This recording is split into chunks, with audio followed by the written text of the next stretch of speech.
Teacher में आपका बहुत बहुत स्वागत है। हम लोग परसेंटेज एंड एप्लीकेशन का एक्सरसाइज 12.4 कर रहे थे, जिसमें हमने क्वेश्चन नंबर 3 तक कर लिया है। अब आज हम क्वेश्चन नंबर 4 से क्वेश्चन नंबर 7 तक करेंगे और उसके बाद ये percentage and its application chapter खत्म हो जाएगा। तो चलिए क्वेश्चन नंबर 4 देखते हैं, वो क्या कह रहा है। Gaurav bought a shirt for ₹1296 including GST। उन्होंने ये कह रहे हैं क्वेश्चन में कि गौरव ने 1296 रुपये की एक शर्ट खरीदी जिसमें GST जुड़ा हुआ था। If the original price of the shirt is 1200, कह रहे हैं कि अगर ओरिजिनल प्राइस यानी उसका CP जो है वो 1200 है तो find the rate of the GST। तो ये बताइए कि उसके ऊपर कौन से रेट में GST लगा है, तो हमें GST फाइंड करना है। तो चलिए देखते हैं CP और बिलिंग प्राइस, है ना। तो जब CP हमने वो कह रहा है कि उसका कॉस्ट प्राइस 1200 रुपये है और जब उसमें GST जुड़ा तो वो शर्ट हो गई 1296 रुपये की, जिसमें इस 1296 पर ही गौरव ने उसको खरीदा। अब हम ये मानते हैं कि अगर मान लीजिए 100 रुपये उसका CP है तो उसका बिलिंग प्राइस क्या होगा। इसको निकालने के लिए हम क्रॉस मल्टीप्लिकेशन करेंगे और तभी जो है हम GST निकाल सकते हैं। तो चलिए ये क्या हो गया, 1200 into X is equal to 100 into 1296 और x is equal to 100 into 1296 upon 1200। ये 0 0 कट गया और जब हमने इसको 12 से काटा तो ये आ गया हमारा 108। तो x की वैल्यू क्या आ गई, ₹108। यानी अगर 100 रुपये उसका कॉस्ट प्राइस होगा और उसमें जब GST जुड़ जाएगा तो 108 रुपये का जो है वो सामान हमको मिलेगा।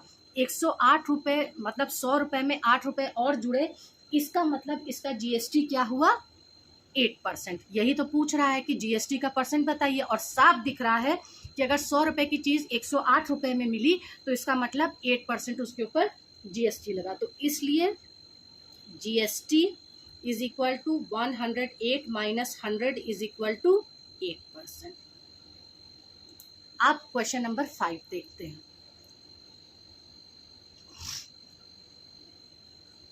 Anjana buys buy a purse for ₹523.80।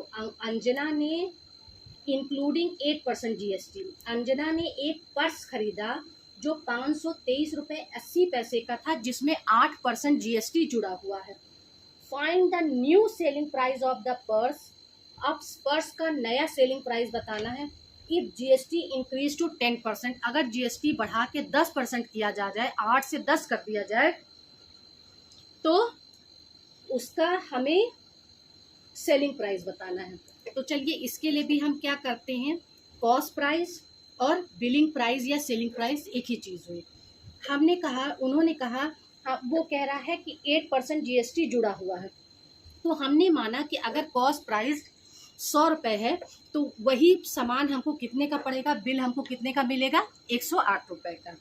अब अगर सामान 523.80 का है तो 8% GST जब उस पर लग गया, लगने पर इतना है तो उसका कॉस्ट प्राइस क्या होगा। तो इसको हम ऐसे कैलकुलेट करेंगे। तो 108 into X is equal to 100 into 523.80।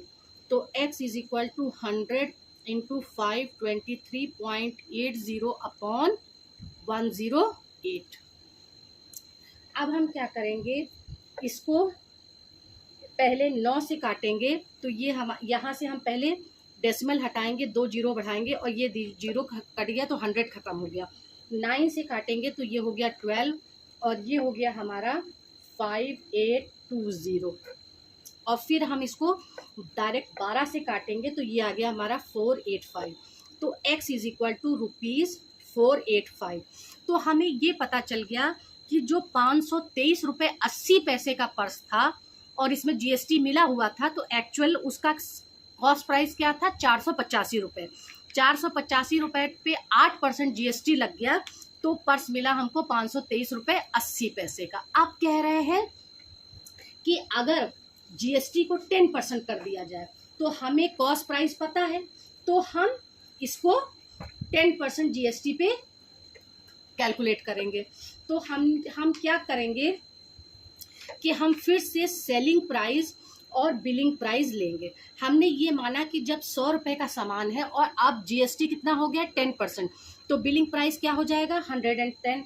और जब हमारा सेलिंग प्राइस जो है 485 रुपये है, तो हमारा बिलिंग प्राइस क्या होगा, हम इसको मान लेते हैं y और इसको क्रॉस मल्टीप्लाई करते हैं। अब देखिए यहाँ पे क्या होगा, जब हम इसको क्रॉस मल्टीप्लाई करेंगे तो हमारे पास क्या हो जाएगा 100 into Y is equal to 110 into 485। अब y इज इक्वल टू क्या होगा 110 इंटू 485 अपॉन 100। एक जीरो कटा, मल्टीप्लाई हुआ, ये मल्टीप्लाई होने पे हो गया 5335 और इसको 10 से डिवाइड करेंगे तो ये होगा 533.5 पैसा। यानी 485 रुपये का पर्स जब 8% जीएसटी लगा तो 523 रुपये 50 पैसे का था, और जब 485 रुपये पर्स पे 10% जीएसटी लग गया तो वो 533 रुपये 5 पैसे का हो गया, यानी 10% उसमें बढ़ गया। अब चलिए देखते हैं क्वेश्चन नंबर 6 कि क्वेश्चन नंबर 6 क्या कह रहा है।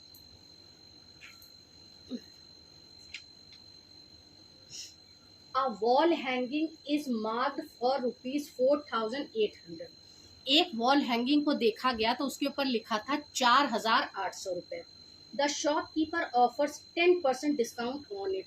और शॉपकीपर ने कहा कि हम 480 रुपये का जो वॉल हैंगिंग है इसके ऊपर हम 10% का डिस्काउंट दे देंगे आपको।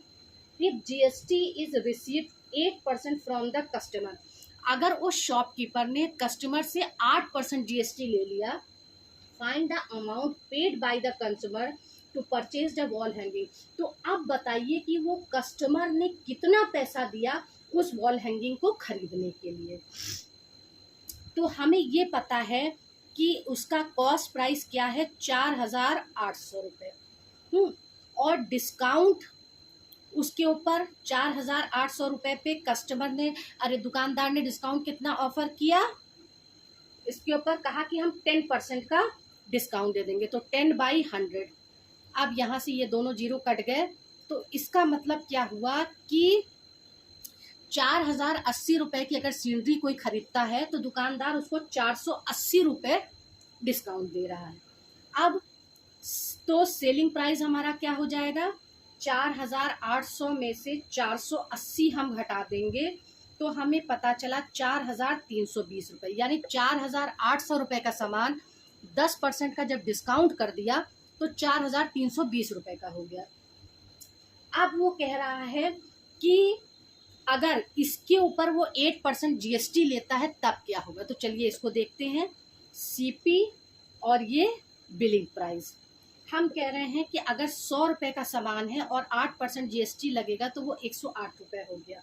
इसी तरह से 4,320 रुपये का सामान है और उसके ऊपर अगर 8% जीएसटी लगा तो उसका बिलिंग प्राइस क्या होगा, इसको हम ऐसे को कैलकुलेट करते हैं। 100 into X is equal to 108 गुणे 4,320 और x इज इक्वल टू 108 गुणे 4,320 बटे 100। ये जीरो यहाँ से कट गया और जब हमने इसको मल्टीप्लाई किया तो ये हमारे पास आ गया 4,665 अपॉन 10। तो x की वैल्यू क्या आ गई 4,665.60 रुपीज़, यानी 4,320 रुपये पर जब 8% जीएसटी लग गया तो हमारा सामान कितने का हो गया 4,665 रुपये 60 पैसे का। तो इस तरह से हमने कैलकुलेट कर लिया कि पहले हमने क्या किया कि डिस्काउंट निकाल लिया 10% और तो हमें पता चल गया कि सामान हमको इतना का पड़ेगा। फिर उसके पर हमने 8% जीएसटी कैलकुलेट किया तो हमें समझ में आया कि हमारा सामान टोटल हमें इतने का पड़ेगा। अब इस एक्सरसाइज का लास्ट क्वेश्चन करते हैं, इसके बाद ये एक्सरसाइज खत्म हो जाएगी और वो है क्वेश्चन नंबर 7। तो देखते हैं क्वेश्चन नंबर 7 में क्या कह रहा है। Amit goes to a shop to buy a washing machine. Amit बाजार गया एक दुकान में जहाँ पे उसने वॉशिंग मशीन को खरीदने के लिए अमित को एक वॉशिंग मशीन खरीदनी थी, इसलिए वो मार्केट में गया एक दुकान में। The mark price of the washing machine is ₹10,900 excluding 9% GST। 10,900 रुपये उस वॉशिंग मशीन पे टैग लगा हुआ था कि 10,900 रुपये की वॉशिंग मशीन है, लेकिन उसमें यह भी लिखा हुआ था कि अभी इसमें GST नहीं है, 9% GST लगेगा, जो कि अभी एक्सक्लूडिंग है, हटा हुआ है GST, बिना GST के वो प्राइस है। Amit bargained with shopkeeper and convinced him for 10,900 including GST as the final cost of the washing machine। Amit ने दुकानदार को कन्विंस किया कि आप हमें 10,900 रुपये में ये वॉशिंग मशीन दे दो और GST इसमें जुड़ा हो, मतलब टोटल आप 10,900 रुपये में हमें वॉशिंग मशीन दे दो, और ताकि और 9% GST जो है वो भी इसमें जुड़ा हुआ, ऐसा अमाउंट इसका फिक्स करो कि GST जोड़ने पे 10,900 रुपये ही आए। Find the amount reduce by the shopkeeper. अब बताइए कि शॉपकीपर ने कितना पैसा कम कर दिया कि 9% GST जोड़ने पर मशीन का दाम 10,900 ही आए। तो चलिए कैलकुलेट करते हैं CP और बिलिंग प्राइस। जब हमने कहा कि 100 रुपये का सामान है और उस पर GST 9% लगेगा तो वो 109 रुपये का हो गया।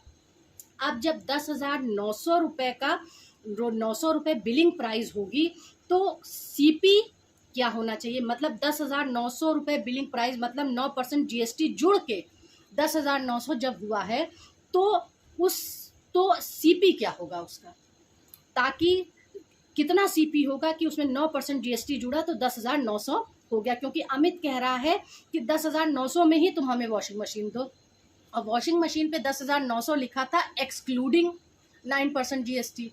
अगर इसमें 9% GST जुड़ता तो दाम और ज़्यादा हो जाता, लेकिन अमित से दुकानदार से कहा कि इसका कॉस्ट प्राइस ऐसा आप बनाओ कि उसमें 9% GST होने पर बिलिंग प्राइस 10,900 हो जाए।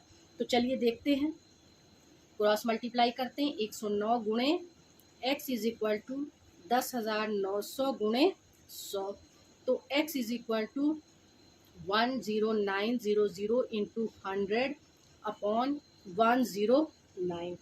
अब हमने इसको जब काटा तो ये हो गया 100 रुपये, तो x इज इक्वल टू कितना हो गया 10,000 रुपये। यानी अगर दुकानदार उस वॉशिंग मशीन का कॉस्ट प्राइस 10,000 कर दे और उसमें 9% GST जोड़ दे तो 10,900 रुपये की वो वॉशिंग मशीन अमित को मिल जाएगी। तो इसलिए कितना अमाउंट रिड्यूस करेगा दुकानदार, reduced amount reduced by shopkeeper